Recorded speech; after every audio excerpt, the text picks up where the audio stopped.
The internet. It's meant to be used as a source of entertainment, but if you dig deep enough, you will uncover dark secrets that are going to leave you up at night. With that being said, let's get right into it. The most damning pieces of evidence in this trial is the audio footage of Athena's murder. This was played in court for the jurors, and all of the live streaming cameras thankfully, had to be shut off so the public could not hear it. There were press members in the courtroom who described some of the jurors' reactions as well as what was heard in the audio, but it's a lot. I don't even think they played the full footage for the jurors because they were just sobbing, breaking down. A lot of them were trying to hold back tears. A lot of them were outwardly just dry heaving and sobbing. The prosecutor describes it as, "You're going to hear what a 250-pound man can do to a 67-pound child. And when I say it's horrible, I mean it. I've been doing this 25 years, and I promise you, buckle up. It's an hour. It's not 5 minutes. It's an hour. And it's not just one time that he's trying to kill her. It's over, over, and over again. You can hear the banging in the truck. You can hear the screams. This is what's coming. It didn't happen fast." The first thing that Tanner says to Athena when she's in the van, he leans down towards her face and says, "Don't scream or I'll hurt you." She tries to tell him that he can't take her because she has school tomorrow. And Athena Strand asks him if he's a kidnapper, and Tanner responds by demanding she take off her shirt. Athena screams and cries for her mom and tells Tanner, "You can't do that to me." So we know that there was male DNA found on the vaginal and anus swabs, but they also, in the audio, there is very clear apparent gagging noises from Athena. Now, Tanner would later try to come up with this lie that he was trying to get her to swallow a pill. I guess a pill to sedate her or something, but it's pretty apparent that he was assaulting her. And she screams for her mom and she screams, "You can't do that for me." You can hear her gasp for air, begging to go home. At one point, Tanner Horner sings Christmas music, Jingle Bell Rock specifically, because it was playing in the van. The audio footage is so bad that Athena's mom even apologizes to the jurors for what they have to see. Maitland is Athena's biological mother, and I do want to make it clear that Maitland's favorite color is not pink. Athena's favorite color was pink, but she goes up on the stand in a pink blazer. She's been in court every single day wearing pink. And I'm very sorry to all of the innocent people that did watch that. I am so sorry. I'm sorry to you, and I'm sorry to y'all too. Because none of us, not Athena, not me, not anyone in this room, besides Tanner Horner, asked for what's on that video. And Athena definitely didn't. That is a crazy start to this video. I hope that guy got 13 death sentences. Have you seen the police traffic stop video that's going viral from Palm Beach County, Florida, for all the wrong reasons? And why do I say that? Because this woman right here was pulled over in the traffic stop by the Palm Beach Police Department for the reason of operating a motor vehicle and holding a cell phone in her right hand. The ticket cost $116. The only problem is she doesn't have a right hand. You heard what I said. She does not have a right hand. Take a listen to this exchange from the officer's body cam footage. So when you pulled over in the city of Lake Worth today, we're doing an operation for distracted driver, and you drove past me holding the phone with your right hand, manipulating that phone. I mean, I saw you with your phone in your hand. So you want to just call this a day? Or? I don't want to call it a day. You had a hand up manipulating. You just said my right hand. Well, I thought I saw you with your right hand. You so had a you hand didn't. up. The right hand. I saw you manipulating. So you didn't. So that's it, right? She just ended, right? Walk away. Sorry about that. I mistook your for a phone. What I said. I'm asking you now. Did you or not have your phone on your hand? I did not. You did not have your phone on your hand? I did not. Hand to God, you did not have your phone on your hand. Hand to God. There is no reason to continue on with this. Hand of God? She has no hand. The one thing he should have did was, I apologize, just be careful while driving, give a safety tip of the day and move it along. No. But he keeps going and ends up giving her the ticket anyway. She ended up taking it to court, and guess what? It was dismissed, rightfully so. Seriously. The bottom line here is, seriously, as a whole, the world, we all need to do a little bit better.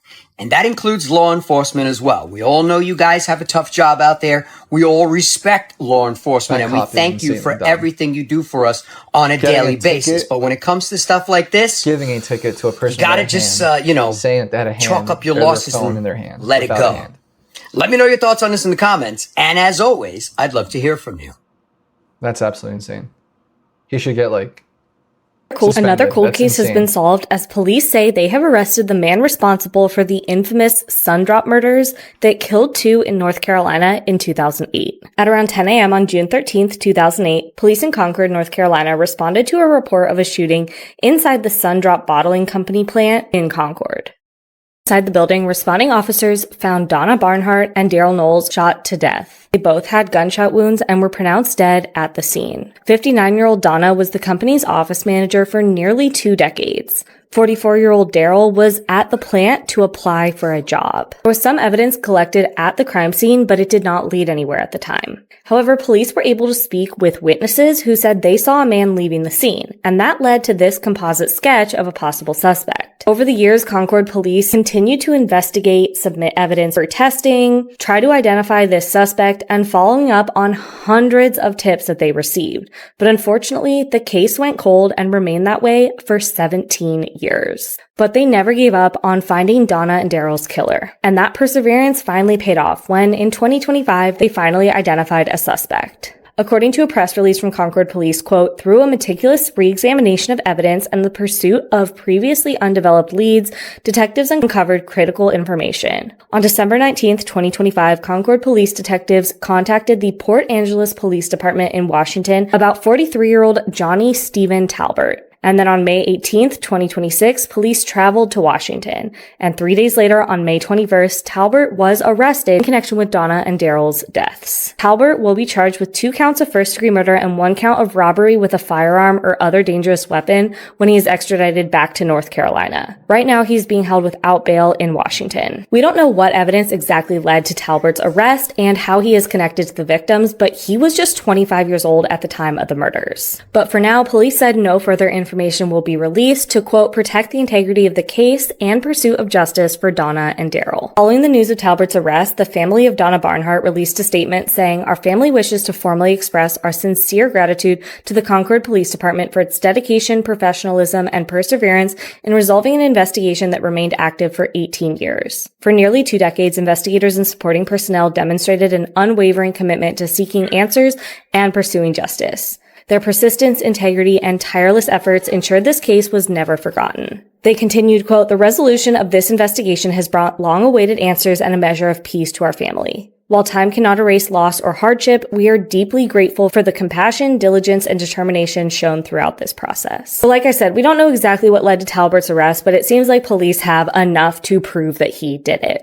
And hopefully, finally, after 18 years, Donna and Daryl will be getting the justice they deserve. My friends thought I was crazy for saying that Hollywood is filled of vampires, but this video is real. I guess drink each other's blood might mislead people, or like people are imagining us with like goblets and we're like Game of Thrones drinking each other's blood.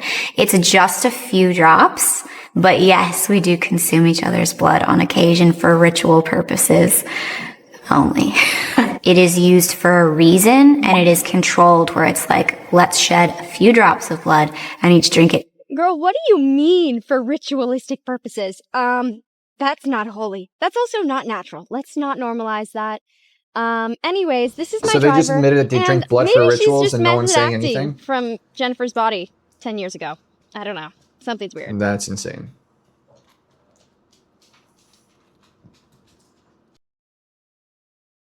This is so creepy. Jeffrey Epstein was growing a highly toxic and potentially lethal plant that caused really strange effects.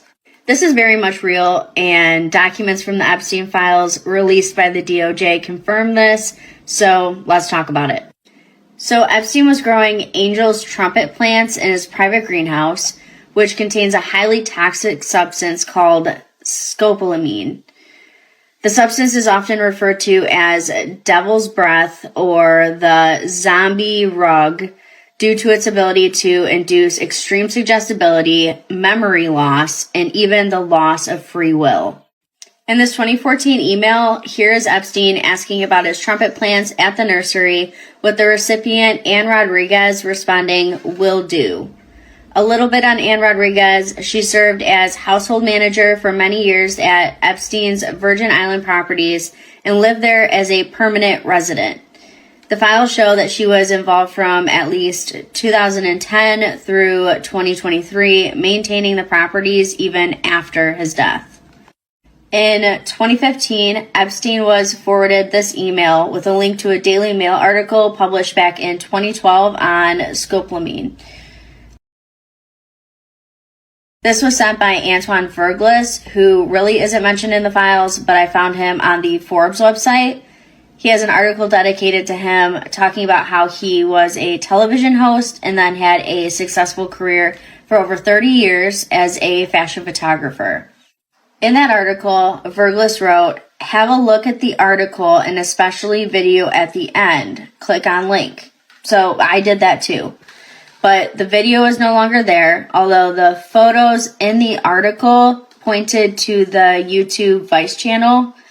I just searched on YouTube Vice Devil's Breath, and the video came up if you wanted to go watch it. A third email in 2022, described as a victim impact statement, shows a Joseph Manzaro recalling an incident from December of 2014, where he claimed to be rugged with scopolamine. As far as his connection to Epstein, that is also something that I could not find additional details on. But this email is in the Epstein files, and in my opinion, scopolamine is a very specific thing to be mentioning. Follow me if you would like to hear more about the Epstein files without having to do the investigation for yourself.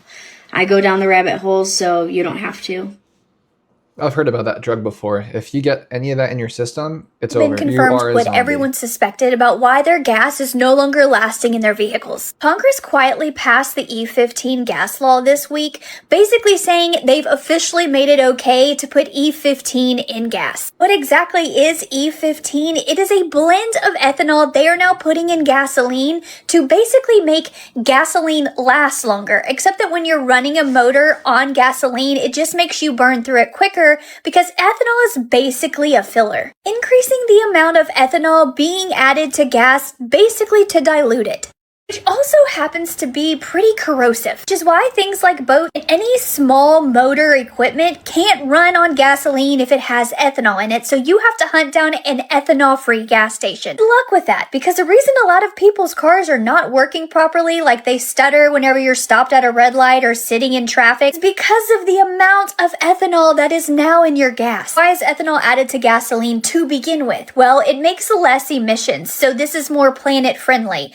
And how they sold it in the US is that they were going to cut our prices for gasoline by up to 10 cents a gallon by adding ethylene to our gas. Then something weird happened in that gasoline stopped smelling like gas sometime in the last year. Then people who used to go 10 plus days without having to stop at the gas station are now having to stop every single week. Drivers started noticing that their vehicles simply weren't performing the way that they used to, making a lot of people suspect that it was their gas or something new that was in it. Now it looks like all of those people were right, because they are now adding more ethanol to gas than ever, meaning when you buy a gallon of gas, you're only getting 85% gas. 15 gas also can't safely or legally be used in any vehicle that was built before 2001, and you absolutely should not be using this gas in anything with a small motor. While Congress is about to package this as if this is a way to lower prices at the pump, they've simply confirmed everything people have been suspecting. Touristers are flocking to Evanston, Wyoming to view the reverse bald eagle right here, who's best friends with a duck that is a paraplegic. When it was just a duckling, a hailstorm came. One pegged it right in the head and its wings stopped working. And the authorities and the scientists thought it was going to die, but this reverse bald eagle, they said, swooped down, covered it up so the hail wouldn't hit it. And after the hailstorm, it's carried it everywhere. Here, it's holding it under the water so they can eat like the worms and the insectages at the bottom of the river. And then it just flies it everywhere it goes. They sleep together every night. And the scientists are saying they've never seen this behaviorally before, but it doesn't surprise them, the friendship that they've been able to bond. Nature looks out for each other. Jamaica could be about to change forever. For the first time in their history, the country may have just discovered huge amounts of oil off their southern coast. No one tell America.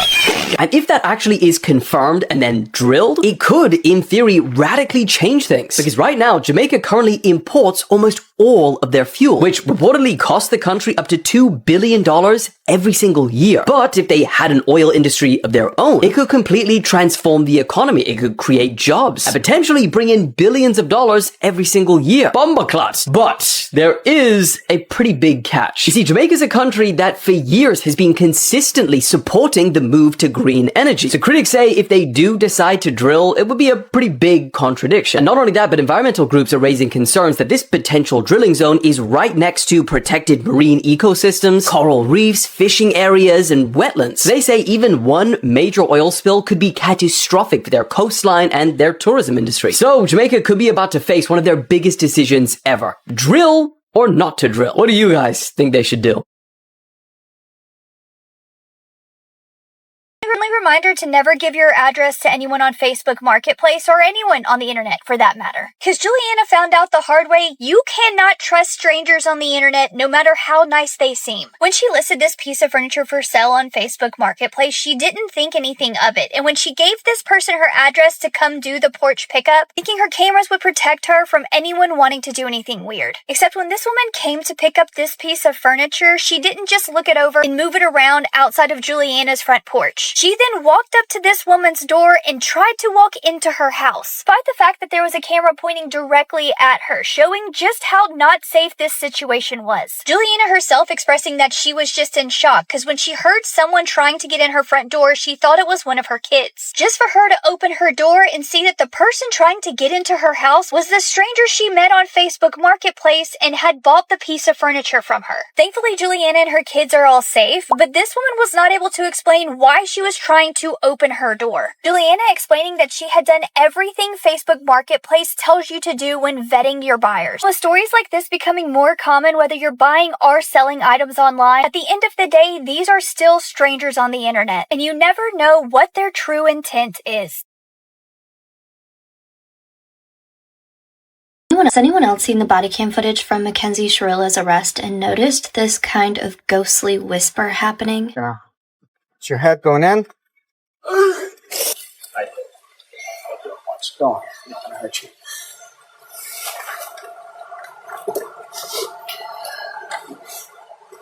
Yeah?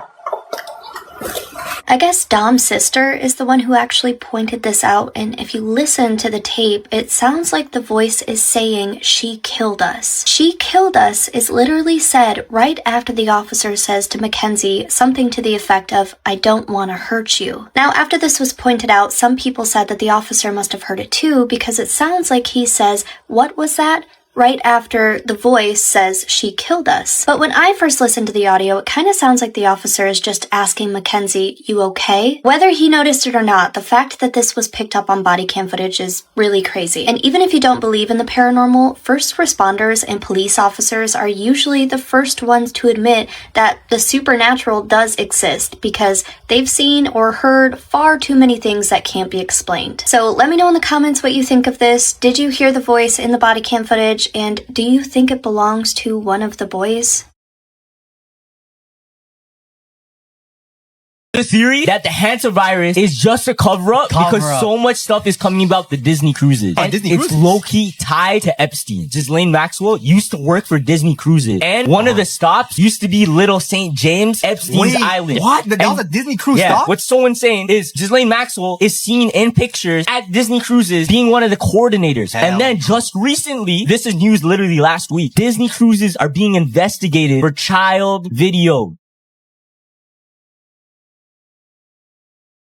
We are back, just like America's thirst for another conquest. Because Politico is now reporting that the Pentagon has spent months positioning the right troops and weaponry needed to launch a military attack on Cuba. They say all it needs now is the final go-ahead from Trump, really on a world tour. Speaking of, the US may have its first ever $250 bill. Because according to the Washington Post, officials have pressed the Bureau of Engraving to design it with the president's portrait, which, if this actually happened, would make it the first appearance of a living person on US currency for more than 150 years. Over in DR Congo, officials from the IRC are now warning that the current Ebola outbreak is spreading faster than responders can contain it, saying it risks becoming the deadliest deadliest on record if it doesn't receive urgent international action. But not everyone is on board, because last week a crowd of locals set fire to hospital tents, which they believed were housing Ebola patients, because they don't believe this virus is real. They say that it's an invention by outsiders for NGOs and hospitals to make money. World Cup drama has already begun, because today FIFA has been subpoenaed not once but twice as part of an investigation into their World Cup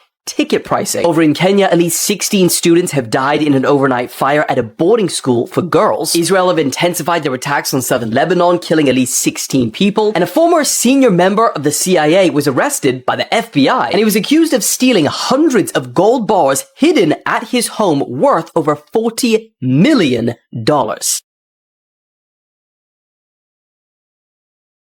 Did you hear about the tunnel that the authorities discovered last week that goes from California all the way to Maine? So it goes all the way under America.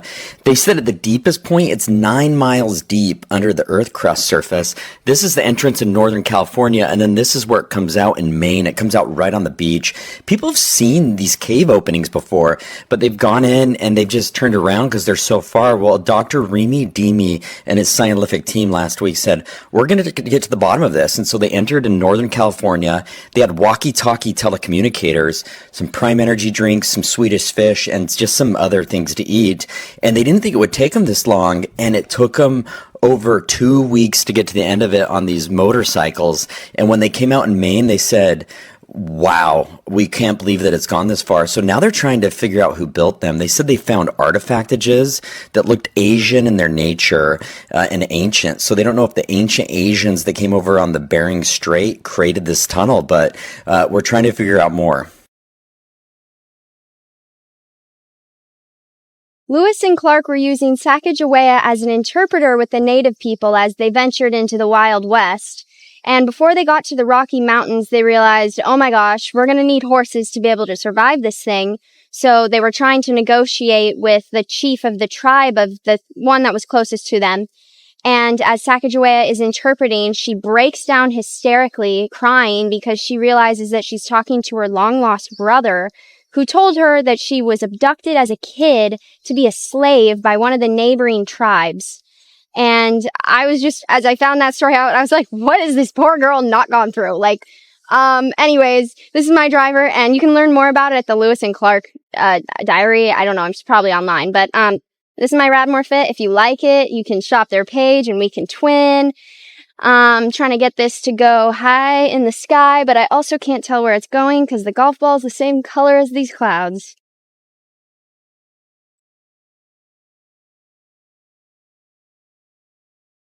Kamikaze dolphins. Pardon? This is crazy. Right now, there are 85 bottlenose dolphins employed by the U.S. Navy and like 50 sea lions. This isn't a new idea either. This has gone back to Vietnam times. It's crazy. Back in the day, they would train them to go and find certain mines. They would strap these little tiny explosive devices for the dolphins to place. But now they're talking about kamikaze dolphins, where you literally strap a larger explosive to a dolphin. Literally bombs on these dolphins, and they run them into either mines or to ships, and that's what makes them explode. That's terrible. And the dolphins die. This is why it's illegal to talk to dolphins. It is a federal offense to interact with a dolphin in any way beyond the confines of a dolphin show? Yeah, you don't know which dolphins they're training, but people have gotten in trouble with being on the side of a boat and not even touching the dolphin, but interacting and talking with it. Yes. They got in trouble for that? You can't talk to that dolphin. And it's of course we would use them for weapons as a bad guy. You're yes, it's freaking sharks with laser beams, right? Attached to their freaking heads. We've got dolphins with bombs on their noses.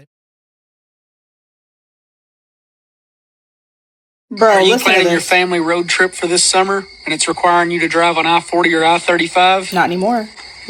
You've got to be careful because that is serial killer season. Parking lots. So this dude, about a year ago, bro, he freaked me out so bad because he said in another video, which by the way, his on TikTok is Nomad Animal Encounter if you want to go watch his videos. They're really good. But he said that the FBI is aware that there are about 500 unnamed serial killers lurking in the dark of I-40. For reference, this is what I-40 typically looks like at night when you go off of the trail.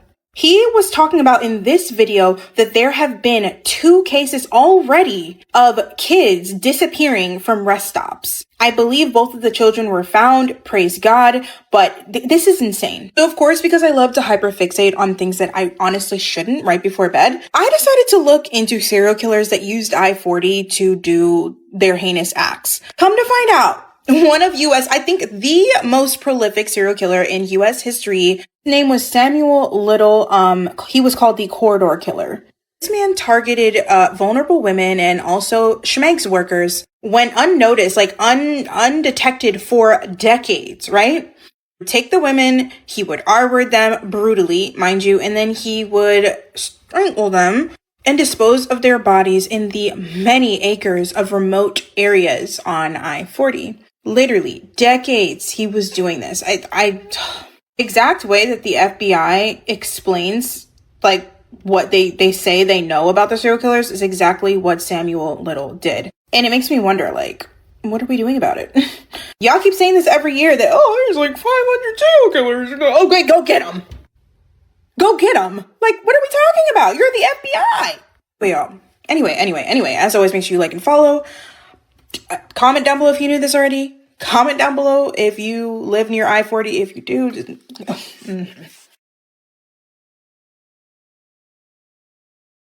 No women wanted them, so they SA'd and unalived a 12-year-old girl. Johann Rangel and Franklin Jose had no luck picking up women at the bar that night because no women wanted them. Instead of just giving up, Johann and Franklin decide to follow a 12-year-old girl, Jocelyn Nungare, to a convenience store. The 2 men asked Jocelyn for directions, pretending like they were lost. Then they managed to lure Jocelyn underneath a dark, isolated bridge. The men forcibly removed all of Jocelyn's clothing. Then the men tied Jocelyn's arms and legs together and proceeded to horrifically SA her. After SAing Jocelyn, the men strangled her until she passed away. Then they threw Jocelyn's body into some shallow water underneath the bridge. The men have not been sentenced yet because their trials have not yet taken place. Johann had bite marks and scratches all over his arms while he was getting arrested. That means that 12-year-old Jocelyn fought back hard, attempting to defend herself during the horrific 2-hour assault. Jocelyn was incredibly brave, and I truly commend her for that. But what do you guys think about this case? Holy, the explosion in Florida is wild. What the fuck? No. Dude, what the way. So what you are seeing right now is staggering footage of Jeff Bezos' Blue Origin rocket engulfed in flames after a failed hot fire test. Now, it completely lit up the sky, which you could see from almost 200 miles away. But this is actually a bigger setback for NASA than you might think, because it was just this week that they announced that Blue Origin was the private company that had won the contract to help them construct the $20 billion base on the moon. And then this happens in the same week. Now, somewhat surprisingly, given the size of the explosion, no one was injured, thankfully, and everyone is safe.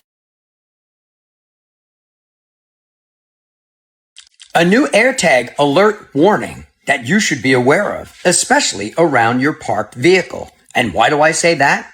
Because an individual parked his vehicle outside of his friend's home overnight. And upon going into his vehicle, he received an alert on his iPhone that a new AirTag had been found. The one problem was he didn't install any new AirTags. And when he started to search for them, he couldn't believe where they were located. As a matter of fact, have a look at this video for yourself. Look at this. Check this out. It's like painter's tape they used to put the AirTag under the vehicle. Look at that right there.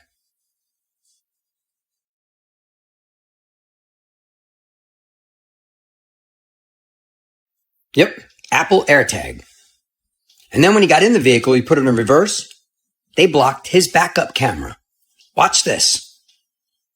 Covered it with tape and added a secondary AirTag right underneath the roof rack of the vehicle. And as you can see from this as well, they actually put the same tape inside of the door latch. And why do they do all of this, do you ask? One of the main purposes is mostly vehicle theft. They use the air tags to track the car back to the location it's at, where you live or where you work, and then pick the perfect time to either steal the vehicle or rob the vehicle. Secondary use is more scarier. They use this to track people, your location, your whereabouts, where you're going. And actually, they're using it for trafficking as well. And what you can do to help protect yourself? iPhone users enable alerts of unknown AirTags. Android users use Track Detect app. Also, visually inspect common hiding spots on your vehicle if you get an alert. And also be aware they're folding in the mirrors as well too. Why? Because it takes you time to get out of the vehicle and undo all that stuff and try to figure out why it's happening. And it also gives them enough time now, if they're going to do something to you right then and there, to do it while you're distracted. So if this happens to you, don't dismiss it as a prank or a joke. Take it seriously and alert the local authorities. Let me know your thoughts on this in the comments. And as always, I'd love to hear from you.